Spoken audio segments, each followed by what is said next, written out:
Okay, you may recall we've been working on the Symphonic model TPS 5050, and I'm getting ready to pull that apart to check the caps. But I wanted to show you another real find here. You remember we had the Sinclair TV sets, the two different Sinclairs, and I'll show those two side by side here with one that I finally found one. This was the later generation Sinclair model 80, I believe. Let's see what the manual says. Look at this little cloth vinyl pouch. The flat screen pocket TV, and I have no idea what condition this is in, but this is the pocket TV, and it has a foot to stand on. It's got the black anodized antenna, which is so cool. I just love that. And it's got the little tiny picture tube. It is a picture tube, but it's a side display picture tube. So we're definitely going to get into this set and take it apart so that you can see the side projection picture tube. Now Sony did one. I've got it over here on the shelf. Sony did one where the picture tube was projected up this way and it was sideways, and you viewed it this direction. And Sinclair developed this set after the other two Sinclair TVs, and I don't even remember the year on this thing, but it's a UK set. I don't even know that if this will play here in the US on my TV stations that I've got fired up. Standard UHF. Okay, so it's UHF and VHF, and it does it said those not marked with an asterisk have transmissions on US, so it will play following countries: USA, UHF. Those not marked with an asterisk also have transmissions on VHF. Well, yeah, so 21 through 69. So that's all UHF. That's all UHF. So I've got a UHF channel playing in here, as you saw it on this set here, if you remember, or maybe depends on when I get these published. But in any case, what's very peculiar, and this is what I want to show you, the battery on this set slides in here. Now, here's what the battery looks like. It's a flat battery pack. It's called the lithium power pack, and I think it was only available from Sinclair, so good luck with that, right? Well, here's the thing. This is the same battery that was produced by Polaroid for their film packs. Now here's a film pack for a Polaroid Instamatic that had 8 photographs in here, and they used the Pola Pulse battery, and it's crammed in here. There's the terminals.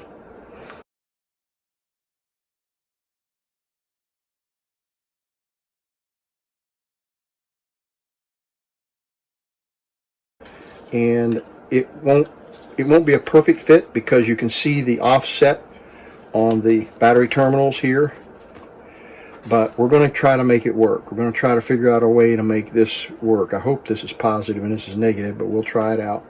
We're going to take this apart, and I don't know what that word, impossible, I don't know what that's all about, but that's kind of funny. So we're going to rip this cartridge apart, this old film cartridge, and see if we can get the battery out of it. And it should just pull out, and there it is. So there's the Polaroid battery, and you can see it's not very thick, and I'm not even sure this will fit in here. We may have to cut it to fit. Yeah, we're going to have to cut it, and I hope it'll fit if we cut these edges off without getting into the chemistry. Hopefully we can get it to slide in there, And I guess we ought to check the polarity first, huh? So if this is the top, we want this to be plus and this to be minus. And I don't know if we can cut. I'm telling you, we're discovering this all together at the same time. So let's see. If I cut, I should be able to cut just on this edge here, on both edges. I don't know how deep it will go in. I'm assuming it'll go up to about there and still stick out. I've got to be able to push it out like that. And this is interesting. This says it's got a Timex warranty. Don't even know what that means. Timex warranty. Not even sure what that means. I could plug in external power here, but why try that when we can use the Polapulse? Well, you say, well, I want to see it play. Well, I want to see it play too. So why don't we do this? Let's try to hook up external power. We'll check the manual, see what it says, what it takes. Let's see here. Ought to tell us something. Maybe it won't. Using the set power socket. Just says here, if the set is to be used near a source near mains is available, plug into the power socket. Automatically cuts off the battery. If you use anything other than what it's supposed to use, it'll blow it up. Okay, so it's, if I'm remembering correctly, the Polaroid battery is 6 volts. So might I do a little more research before we just blow this thing up, and let's just see if we can find a connector that will fit this, and see if we can get it to power up. There's no polarity indicator. There's nothing anywhere here that indicates the polarity. I'm looking in here to see, yeah, the battery terminals are a little corroded here. So I don't know if it would be worth pulling the cover off. I guess we could try that. Let's see if we can get this cover.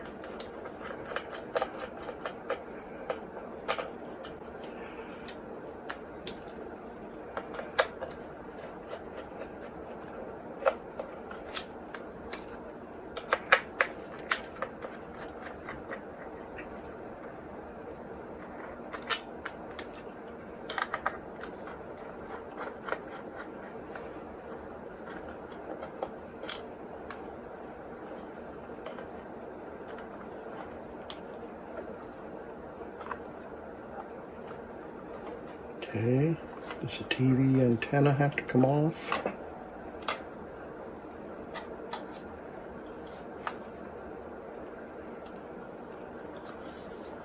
Let's see here. It's holding this up. Is there a screw under here? Yeah, probably, because there's a warranty seal there. See if we can identify, without scratching everything up, where that screw might be. Right in the middle there. There's the screw, there's the hole. Right, there is a hole here. And it lines up with, well, maybe it lines up with that. Yeah, there's the hole.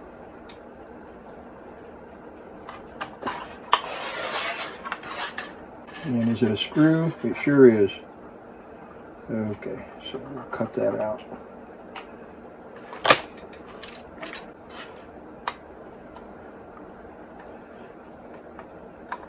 Yeah, and this is designed to move out of the way, so we can take the screw out And I think we'll be able to do it without destroying that sticker. Maybe. There we go. Okay. See that screw in the shade there? I don't know if you can see that without the light shining on it. There it is.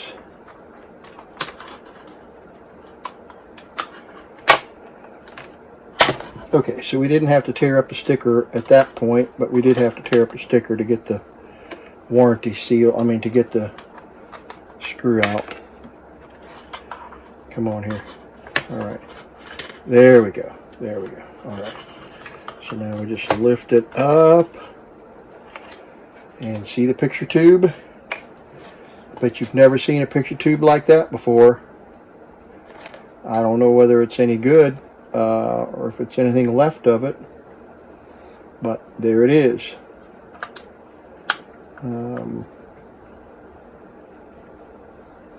Look at that. Speaker.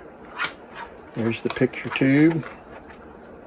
Wow, that is so cool. I'm telling you, this is some amazing technology. Let's see if we can get the whole thing to fall out in our hand. Oh, there we go. Look at that. And the picture tube is dirty, but that's the picture tube right there. Look at that. Square or rectangular picture tube. It's beautiful. Oh my goodness. Wow. That is just cool. Is that not cool? Yeah, I'm telling you what. Never seen anything like it before. I've been into a lot of portable televisions, but I've never seen anything like this. Okay, we do have some electrolytic capacitors that might be problematic. We don't know. What we want to do is determine the voltage or compare these voltage terminals with where they come into the set at this plug. That way we can determine polarity. And I'll show you how we do that. Let me get a meter here. Let's get a few things cleaned up here so we're not scattering screws and parts all over the place. Set that up there with the warranty sticker. Move our screwdrivers out of the way for the time being. Okay. Put the meter in view here. Okay.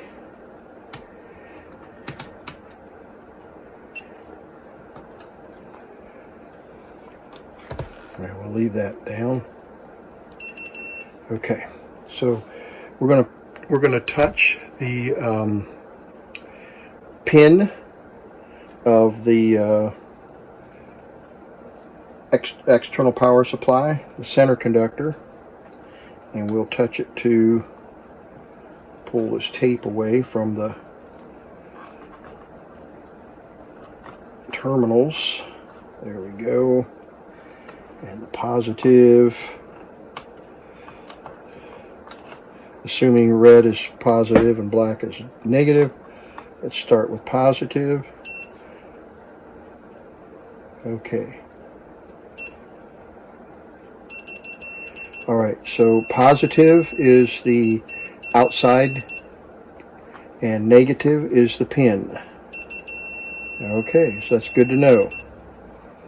And we also know that these terminals, which run off this 6-volt battery, connect directly to the 6 volts of the external power. So we know it's a 6-volt external power, and we know that the center conductor is negative, which of course in subsequent years they switched and put the positive on the inside terminal.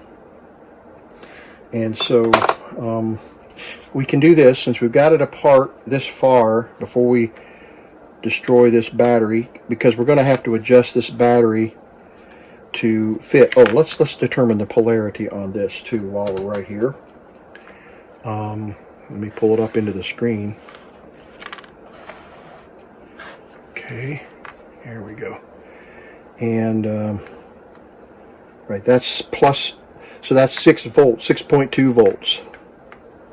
All right, so this side is plus, minus. But we've got to be able to slide this battery in this end and get it all the way up. We're sliding it in the right direction? Yeah, we're sliding it all the way up here. And notice where the plus and minus are. Not even close. We need a plus down here, and we need the minus all the way down here. So I don't know. I don't know if we can do that with this. If these are strips, what they are. Why don't we pull the cover? See if we can do this without destroying the battery. There we go. That's what I wanted to do. And of course we know this battery's not rechargeable, right? So we're going to be limited as to what we can do with this battery anyway. This battery has some diode protection. There you see the diodes. And they are 2 3-volt batteries is what they are. And then they've got these foil strips that come down here that are insulated. So there's the polar pulse battery. Now, I don't know whether this battery will do anything to run this television, but I can just tell you that that's what that battery was designed to do, to slide right in there. And whether it was rechargeable, I don't remember what the manual said, but that's the polar pulse battery. So we can reassemble it. We'll use some cardboard. We don't have to use the Polaroid stickers. And we can reassemble it and attempt to use this. But what I wanted to illustrate in this video was the use of this polar pulse battery in the Sinclair TV. So they had a pretty clever idea there using that strange battery that slides inside here.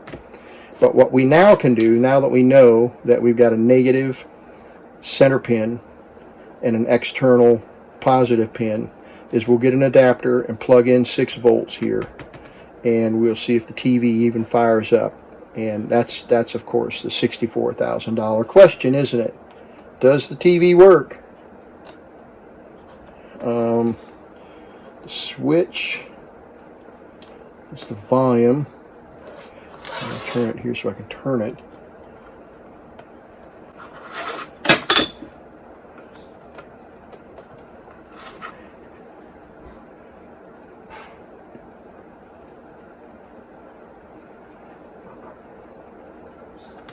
Okay, the knob just turns and turns and turns, so something's wrong. Okay, that's good to know.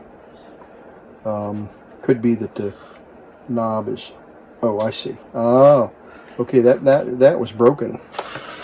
That power switch was broken because the, not broken, but it was off the screw. The screw had come loose on the switch. So let's put the screw back in, and I'll bet you that was a problem for the set for not being able to turn on and off. There's off and on and volume. All right, so we'll turn it off. Let's turn it. Get it turned back around here.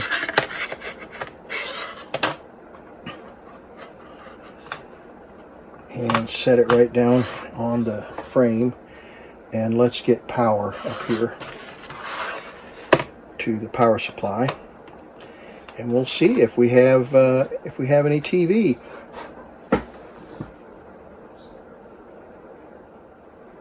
Seven volts. All right.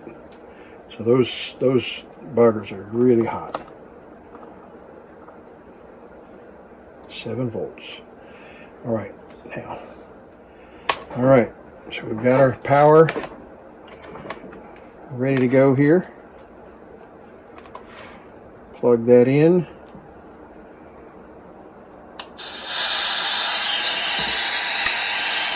Look at that. Got audio, video. Let's see if I can find channel. Oh, let me see. Okay, Google. Okay, Google, turn on the TV power. Okay, turning the TV power on. There we go.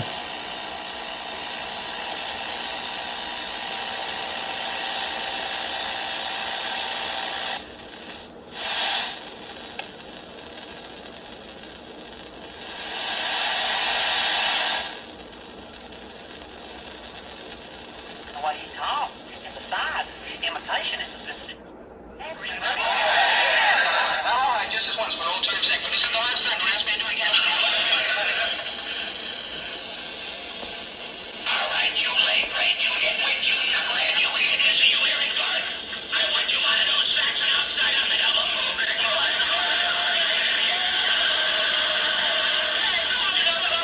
These next 4 days are gonna be crazy.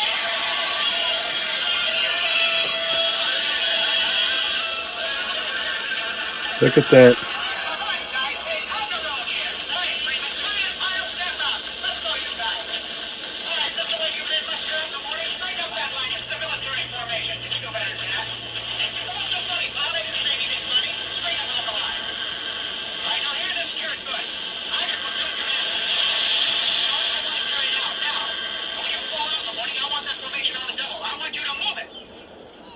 So we may have a leaky cap here in the audio circuit, but you can see how crisp and clear the video is. It's just beautiful. It's just gorgeous. I'm trying to tune it in. The antenna is not pulled out. Guess we could do that. It might help the reception just a little bit. There we go. See if that helps us.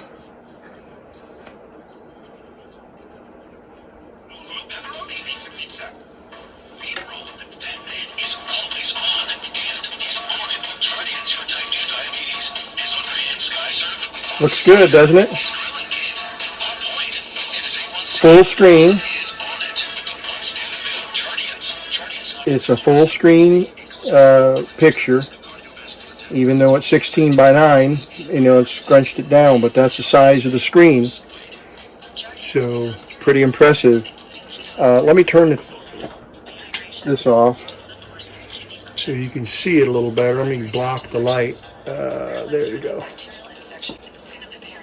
You can see, beautiful picture. Crisp as it can be. So, that's the square picture tube, and of course we got film all over that picture tube we need to wash off. Wow, that makes a difference just in the brightness. We'll wipe that film off, wipe the film off of the lens. This lens makes it bigger. Let me see if I can illustrate this without tearing something up. I'll try to put it back together here. Yeah, there we go. Now see what it does to the photograph. To the picture.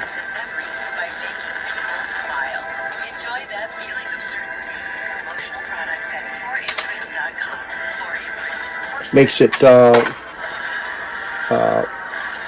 4:3 aspect ratio. Much better picture, as you can see there. Cover up I'm trying to shade the. A manhunt for an accused cop killer. What the North Carolina deputy was wearing when he was killed. Plus, I'll pinpoint how low temps and humidity go. You know, I don't know. I was going to say the audio wasn't that strong, but I don't know. It's a little stiff. That knob is a little stiff. I need to put some deoxit on the controls. But we've got a successful repair. It's certainly not a repair. We didn't do anything to repair it. I do want to, just for giggles, to see what kind of current we're drawing on this set. So I know you can't see the picture. And let me zoom out.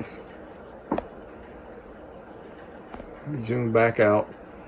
There we go. And what I want to do here is disconnect the power, and let's see, we'll hook up our 400 milliamp meter. There we go. And let's open up one leg. We've still got the TV playing. So let's hook the meter into the amp meter. Okay, TV's playing, and it's showing 0 milliamps, but I know better than that. Maybe 10 milliamps? Sure isn't drawing very much.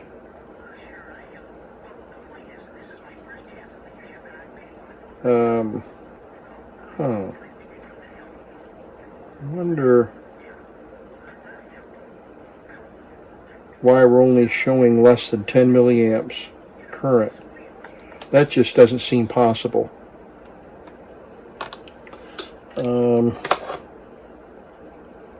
No, it does not seem possible. But let's get another amp meter just for giggles. And let's check and see if we have an actual reading. Let's try the Beckman Industrial. This is an old meter. I had this back when I was a tech, a brand new tech, 40 years ago. And wouldn't you know, I got a blown fuse. So I'm not getting any power.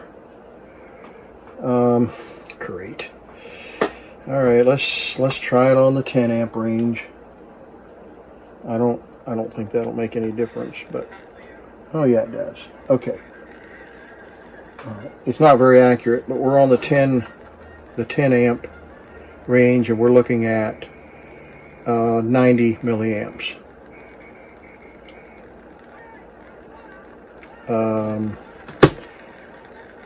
It might be that I was on the wrong range. Let's unplug that, plug it in there. Now,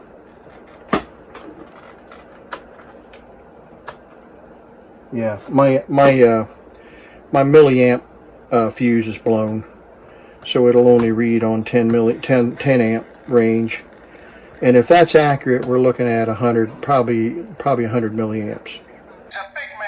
I just wanted to double check this with another meter after I finished recording this, so I hooked everything back up to this little Simpson Model 467, and this is the current.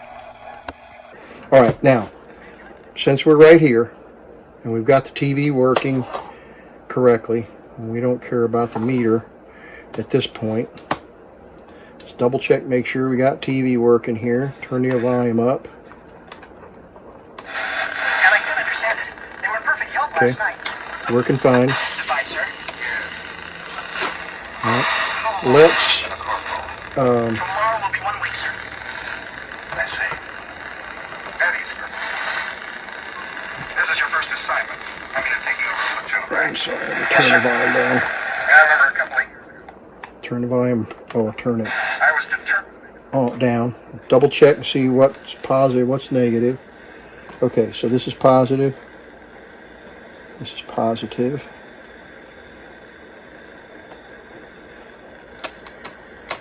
And this is negative. Okay. So let's just see if it'll work off of the Polar Pulse battery. Let's unhook it there and unhook it there. And let me put something under the TV. I realize we're kind of fumbling around here. Well, you won't be able to see it. Can we see it? Might be able to see a little bit. And we're plus and negative here. And yeah, we have liftoff. Let me just connect it here and connect it here. And I don't know what kind of capacity the Polar Pulse battery has, but here we go. I guess I just been kidding myself. So we're running off the Polar Pulse battery Well, that's not true. You are right here. Well, you're a natural born leader. When you was a private, you was a leader. While the fellas used to So Gomer Pyle is just having a blast there. Get a pizza, even though everybody else wanted Chinese. Why'd you take a bait, sir? Oh, you're a leader, all right. All That was right. different. No different at all. No? Then where did I go wrong? Tell me that. Where did I go wrong? Okay, let's double check our current. Put it back on 10 amp range, even though we know it's not going to be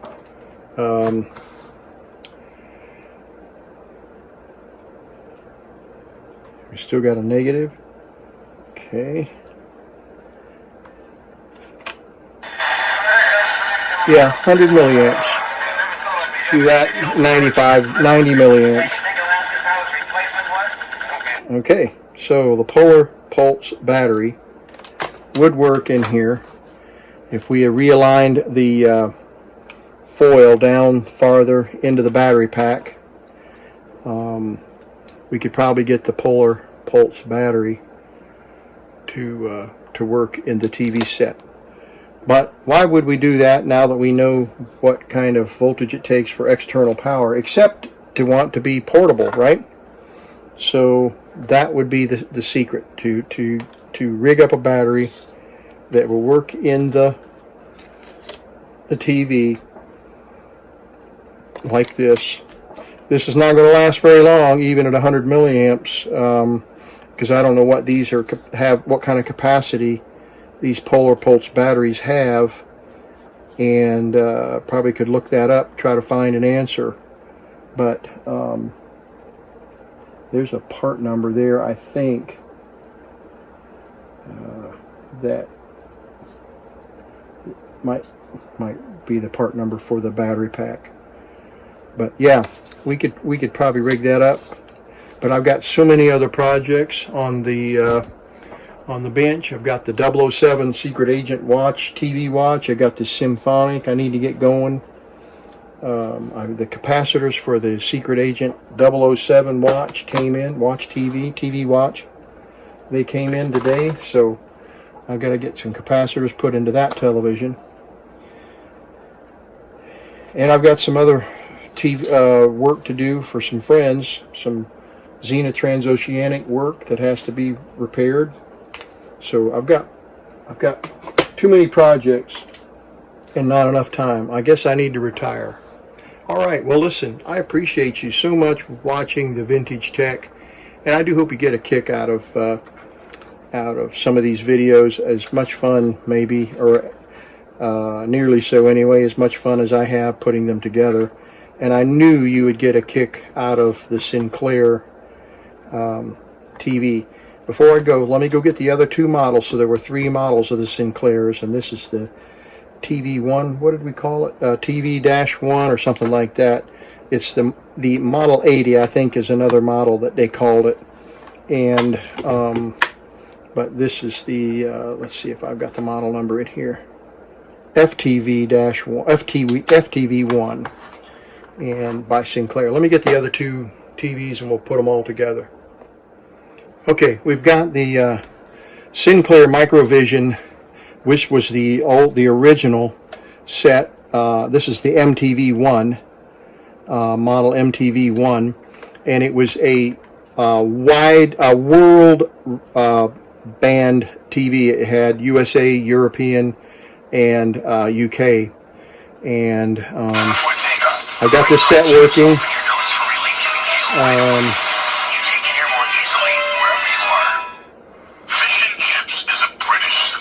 Okay.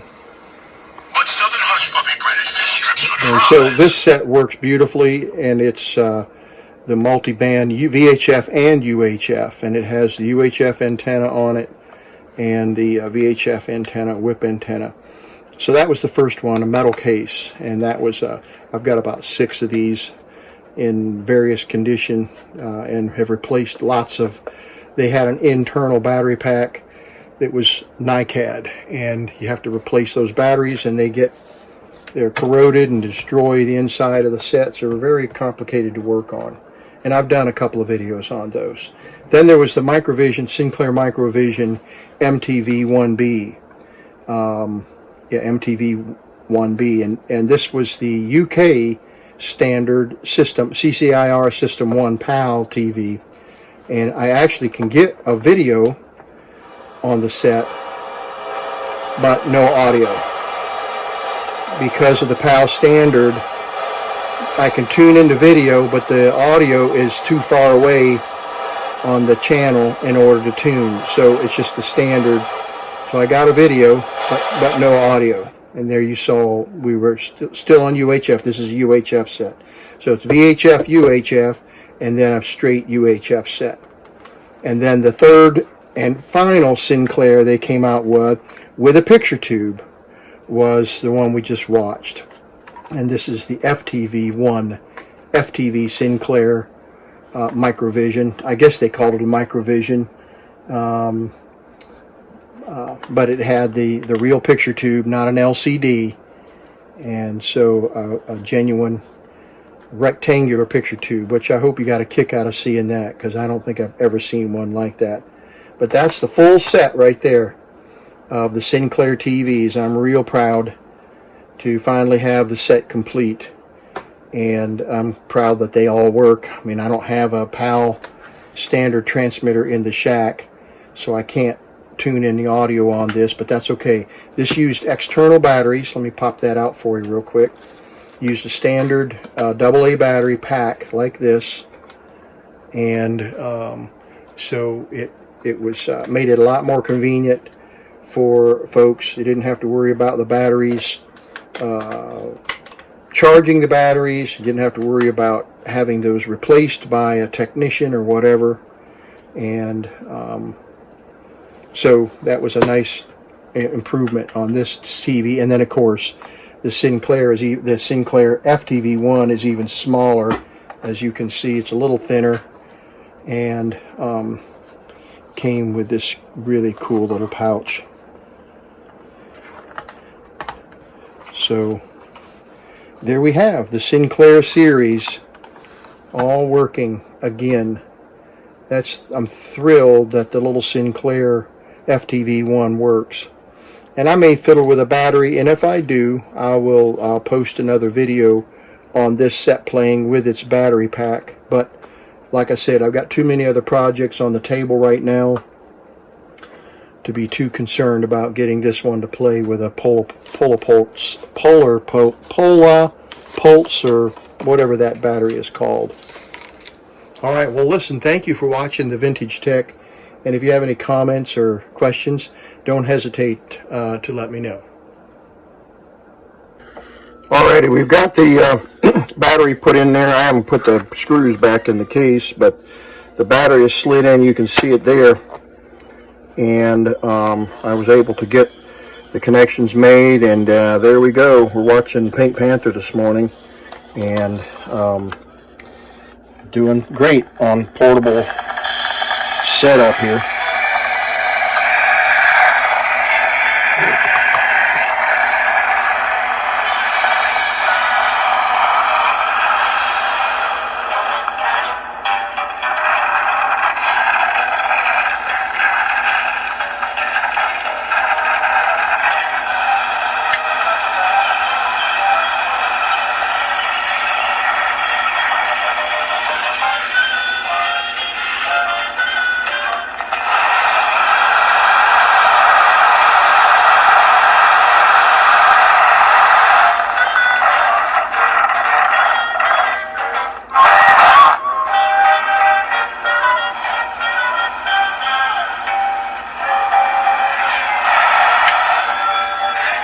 And there we go with the portable setup. That battery probably won't last very long, but anyway, let me slide it out, because I know some of you guys are going to want to see what it looks like. Let's slide it out.